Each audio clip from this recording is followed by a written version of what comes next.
കുറെ കാര്യങ്ങൾ എനിക്ക് എന്റെ നെഗറ്റീവ് മാറ്റം എന്നുള്ള വലിയൊരു ആഗ്രഹം എനിക്ക് വന്നിട്ടുണ്ട്. ആ ഒരു ക്ലാസ് അതുകൊണ്ട് അവർക്ക് വന്നത് നഷ്ടം വെറുതെ ആയിട്ടില്ല എന്നൊരു തോന്നിയിട്ടുണ്ടാവും ഞാൻ വിചാരിക്കുന്നു. പക്ഷെ വന്നതില് എനിക്കൊരു നഷ്ടവും തോന്നിയില്ല. നല്ല ക്ലാസ്സാണ്. പിന്നെ ഇതിങ്ങനെ മൈക്കിൽ സംസാരിക്കാന്ന് പറഞ്ഞാല് അവസരം കിട്ടിയാലും ഞാൻ വരാറില്ല. പേടിയാണ്. പറഞ്ഞു കഴിഞ്ഞാൽ വല്ല വാക്ക് തെറ്റിപ്പോവോ, നീ എന്താ പറയേണ്ടത്, അതിനെപ്പറ്റി ചിന്തിക്കുന്നില്ലല്ലോ. പെട്ടെന്നാണല്ലോ വിളിക്കുക. ആ സമയത്ത് എന്ത് പറയണം, എന്ത് ചെയ്യണം എന്നുള്ളത് ഭയങ്കര ടെൻഷനായിരുന്നു. ഇനി എനിക്ക് തോന്നുന്നു കുറെ ഞാൻ മാറിയിട്ടുണ്ട്. ഇനി അങ്ങോട്ട് അവസരം കിട്ടിയാലും അത് നടക്കും എനിക്ക് തോന്നുന്നുണ്ട്. എന്റെ പേര് സാറും ഫുൾ ഗ്യാങ് എന്തിനാ പോകുന്നത് ചോദിച്ചിട്ടുണ്ട്. മഴയത്ത് എന്തിനാ പോകുന്നത്. പക്ഷെ ഞാൻ വന്നിട്ടില്ലെങ്കിൽ എനിക്ക് വലിയ നഷ്ടമാവുമല്ലോ. ഒരു ആത്മവിശ്വാസം വന്നിട്ടുണ്ട്. ഒരു വേദിയിൽ എന്തെങ്കിലും പറയണമെന്ന് പറഞ്ഞാൽ പറയാൻ പറ്റും എന്നുള്ളൊരു ആത്മവിശ്വാസം വന്നിട്ടുണ്ട്. അപ്പം ഞാൻ സ്കൂളിൽ വർക്ക് ചെയ്യുന്ന സമയത്ത് എന്നോട് സ്റ്റേജിൽ സംസാരിക്കാൻ പറഞ്ഞപ്പോൾ ഞാൻ സംസാരിക്കൂല എന്ന് പറഞ്ഞിട്ട് ഞാൻ മാറി നിന്ന ഒരു വ്യക്തിയാണ് ഞാൻ. പക്ഷെ ഇനി എനിക്ക് അത് കഴിയും. എനിക്ക് നല്ല ഉപകാരപ്പെട്ടിട്ടുണ്ട്. അപ്പോൾ ഇവിടെ ഇരുന്നിട്ട് ആ മെഡിറ്റേഷൻ ചെയ്തപ്പോൾ നല്ലൊരു മാറ്റം എനിക്ക് തോന്നുന്നുണ്ട്. സാറിന്റെ ക്ലാസ് അടിപൊളി ക്ലാസ്സാണ്. എന്നെ ഇത്രയും സമയം ഞാൻ ഇങ്ങനെ ഇരിക്കണമെന്നുണ്ടെങ്കിൽ നല്ല ക്ലാസ് ആയതുകൊണ്ട് തന്നെയാണ്. കാരണം എനിക്ക് ഇരിക്കാൻ പറ്റില്ല. സീരിയസ് ആയിട്ട് പറയുന്നത് എനിക്ക് ഇരിക്കാൻ പറ്റാറില്ല. ക്ലാസ്സിന് നമ്മളെ എല്ലാവരും പിടിച്ചിരുത്താനുള്ള ഒരു കഴിവ് സാറിന് നന്നായിട്ടുണ്ട്. പിന്നെ സാറിന് ക്ലാസ് ഇനി പലർക്കും നമ്മളിലൂടെ എല്ലാവരിലും എത്തണം എന്ന് ആഗ്രഹമുണ്ട്.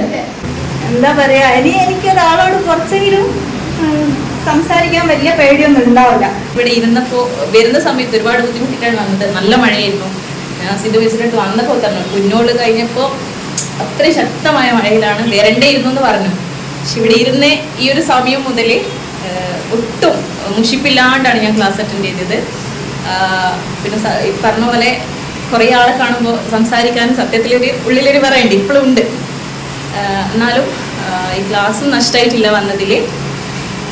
ഇനിയും സാറെ ക്ലാസ് അറ്റൻഡ് ചെയ്ത് കഴിഞ്ഞാൽ നല്ല കോൺഫിഡൻ്റ് ആയിട്ട് മറ്റുള്ളവർക്ക് സംസാരിക്കാൻ പറ്റുമെന്ന് എനിക്ക് തോന്നുന്നു. Thank you. ശരിക്കും പറഞ്ഞാൽ 2 മാസമായി വീട്ടിൽ നിന്ന് എവിടെയും പോകാറില്ല.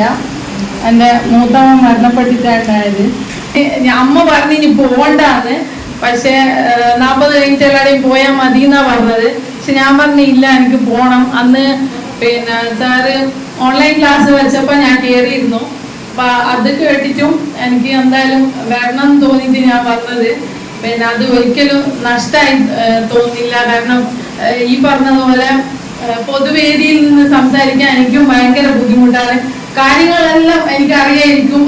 എന്ത് പറഞ്ഞാലും അതിൻ്റെ അഭിപ്രായം പറയാനും എല്ലാം തുറന്നു പറയാൻ എനിക്കറിയാം. പക്ഷെ ഒരു മൈക്ക് നിന്നിട്ട് പറയാൻ പറഞ്ഞാൽ സത്യം പറഞ്ഞാൽ ഇപ്പോഴും എനിക്ക് പേടി തന്നെയാണ്. പക്ഷേ സാറിൻ്റെ ഈ ഒരു ക്ലാസ് കേട്ടപ്പോൾ പിന്നെ എനിക്ക് ചെയ്യാൻ പറ്റും എന്നുള്ളൊരു മനസ്സിനൊരു കോൺഫിഡൻസ് വന്നിട്ടുണ്ട്. അപ്പൊ സാറിന്റെ 2-3 ക്ലാസ് കൂടി കേട്ട് കഴിഞ്ഞാൽ ഞാൻ തകർക്കും തന്നെയാണ് എനിക്ക് തോന്നുന്നത്. സത്യമായിട്ട് 2 മാസത്തിന് ശേഷം ഇന്നാണ് ഞാനൊന്ന് ചിരിക്കെങ്കിലും ചെയ്യുന്നത്. വീട്ടിൽ നിന്ന് എവിടെയോ പോകാറുണ്ടായിട്ടില്ല. അപ്പൊ ഇന്ന് വന്നേരം ഞാൻ ആ പഴയ ഞാനായി എന്ന് ഒരു എന്താ പറയാ അതിലേക്കൊന്ന് തിരിച്ചു പോയി. എനിക്കങ്ങനെ സംസാരിക്കാൻ തീരെ അറിയാത്ത ഒരാളാണ്. എന്തായാലും ക്ലാസ്സിന് വന്നത് വളരെ ഒരു ഉപകാരമായി. ആദ്യമേ എല്ലാവർക്കും ഈ പരിപാടി വെച്ച് എല്ലാവർക്കും നമസ്കാരം. ഒന്നും പറയാനില്ല, സൂപ്പറായിരുന്നു. റെഡിയായി വന്നപ്പോൾ എന്റെ ഒരു എന്താ പറയാ അത്ര ഇഷ്ടത്തോടെ ചെയ്യുന്ന